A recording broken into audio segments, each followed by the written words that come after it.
E a questão de hoje é a questão 26 da UEA, Macro de 2010, prova de conhecimentos específicos. Essa questão, ela traz a estrofe de Tomás Antônio Gonzaga, mas em si a questão não precisa a leitura, a repetição da leitura. É uma questão que trabalha a parte de gramática e já traz os trechos que nós precisamos. A sentença diz o seguinte, no verso: enquanto a luta jogam os pastores, inverte-se a ordem normal do sujeito, aqui se repete em. A questão, ela está pedindo sobre a questão da ordem da oração. Se a ordem é direta ou indireta. Aqui está pedindo a ordem indireta, inversa. Numa oração, a ordem direta é o sujeito mais verbo mais complemento verbal. E esse complemento verbal é o objeto direto, o objeto indireto mais adjunto adverbial. Algumas observações. Isso aqui é regra geral. É claro que no meio, entre verbo, sujeito, às vezes pode vir um complemento nominal, pode vir vocativo, em qualquer ordem. Isso aí não altera a ordem da oração. Outro fator. Alguns advérbios muito curtos e que tanto faz a colocação deles na oração consta precisamente como uma ordem inversa da oração. É o caso do advérbio não, nunca e o advérbio já. Na ordem da oração que está pedindo na sentença, diz o seguinte: este enquanto, temos aqui uma conjunção. Conjunção é apenas conectivo. Também não interfere na ordem da oração. Temos a luta joga os pastores. O verbo, ele está no plural. Quem joga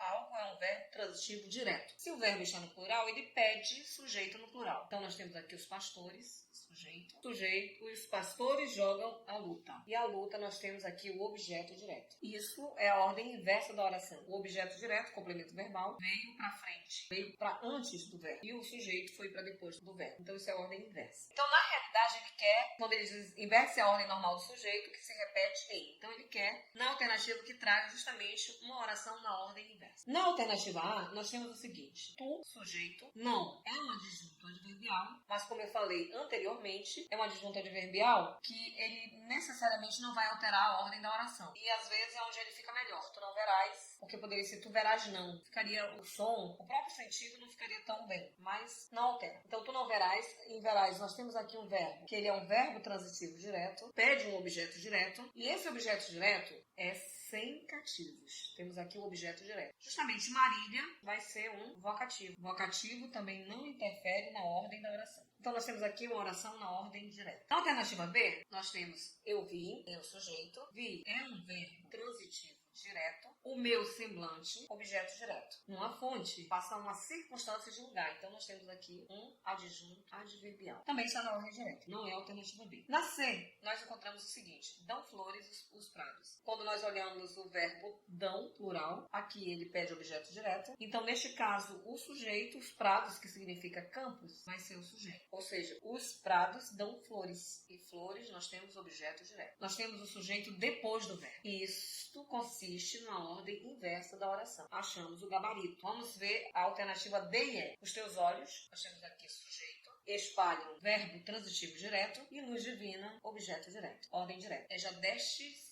bens, no sentido de riquezas. Houve um errinho aqui de digitação. Já destes bens, Marília, não precisa. Ou seja, ele não precisa mais de bens materiais. Então, neste caso aqui, o já, junto adverbial que não importa a ordem. O destes pede um sujeito, ele está oculto. É o sujeito tu destes. Bens é o objeto direto. E destes é o verbo transitivo direto. Marília, nós temos aqui novamente um vocativo. Em seguida, nós temos outra oração quando ele diz não precisa. Aqui nós temos um advérbio, mas eu já falei que aqui neste caso o advérbio não, nunca, já, não consiste em inversão. Temos o sujeito oculto eu e neste sentido aqui o verbo precisar, a regência dele é de verbo intransitivo. No sentido de ter precisão de dinheiro. Pois é, ter precisão de dinheiro. Nesse sentido a regência é verbo intransitivo.